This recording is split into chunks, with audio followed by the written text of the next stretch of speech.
Hey everybody. So today I'm going to talk about several different types of materials used to make the scales of razors and how to tell the difference. So the first one is super easy. It's wood. I restored this razor with pecan wood while I was in Georgia. It's my very first razor, so I wanted to keep it. It came with black Bakelite scales, plastic. I don't have a lot of those because honestly I don't like them, but wood is easy to spot, easy to replace, and you'll find some really cool blades set in wood scales when the old ones wore out. The next one is called pale horn. This is a translucent horn that is sometimes hard to spot because it will be stained. This one isn't, but sometimes they would permanently stain these razors to make it look like artificial tortoiseshell, which was outlawed in the 1800s, way before ivory. Actually, I may have one of those. Hold on. Okay, here we go. This is a pale horn razor. It's a G. Johnson razor from the early 1800s. Really cool flower pins, but that's beside the point. It's a pale horn, but it's been stained with these patterns to make it look like tortoiseshell. However, there are slight differences in the gradation of the stain, where you can identify this is not tortoiseshell, but actually stained pale horn. This is a Wade & Butcher, probably from the mid-1800s, but it's just straight, unabashed pale horn, smooth as plastic. Some delamination you can see from the top here where the layers of organic matter separate from each other and delaminate. All in all, it's in good condition because I'm not going to quibble about a little delamination over 100 years. Now we have the most common old material, black bovine horn.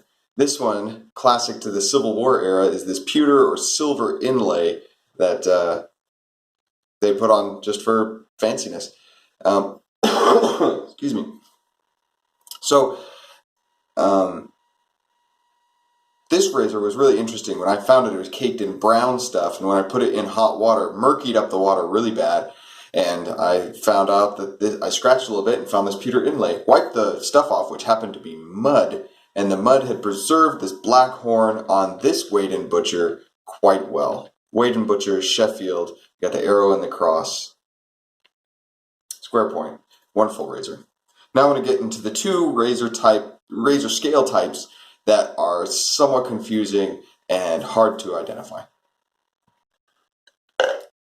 Okay. This one, bone. You may have seen this one before.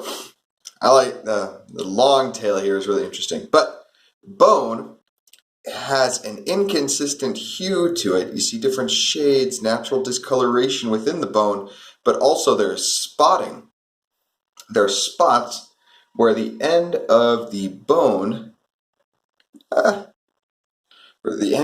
was cut through, kind of like getting to the end of the grain of wood, and you'll see dots appear. That's how you identify bone. And now for the most interesting one, ivory. Now ivory kind of looks like bone because it has the natural discoloration throughout the material. But just like the pale horn, it is smooth as plastic, highly durable, and there's one quick fire way to differentiate between ivory and bone. Now, I'll turn the camera around so you can see better. Now here are the bone and the ivory side by side.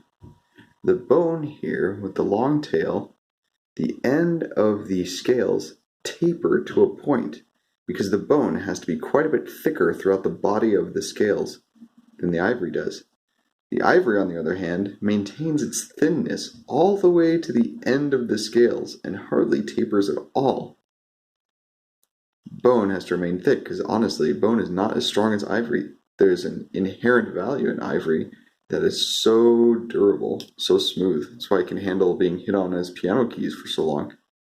But that's how you tell the difference. Well, I hope this video was informative to you, and if you liked it, please subscribe and like the video, and happy shaving.